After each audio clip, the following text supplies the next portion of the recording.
নমস্কার। আজকের কবিতা অমল কান্তি, কবি নীরেন্দ্রনাথ চক্রবর্তী।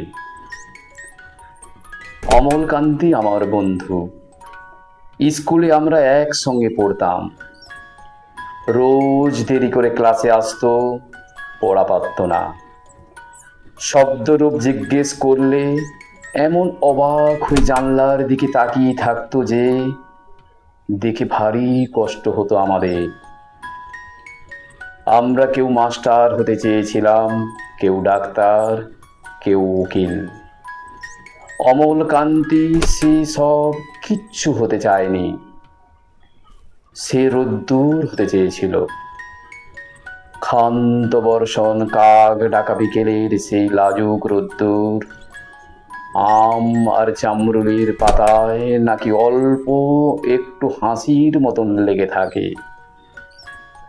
আমরা কেউ মাস্টার হয়েছি, কেউ ডাক্তার, কেউ উকিল। অমল কান্তি রোদ্দুর হতে পারেনি। সে এখন অন্ধকার একটা ছাপাখানায় কাজ করে।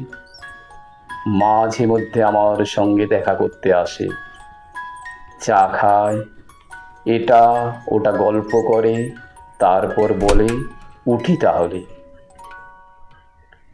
আমি ওকে দরজা পর্যন্ত এগিয়ে দিয়ে আসি। আমাদের মধ্যে যে এখন মাস্টারি করে, অনায়াসে সে ডাক্তার হতে পারত। যে ডাক্তার হতে চেয়েছিল, উকিল হলে তার এমন কিচ্ছু ক্ষতি হতো না।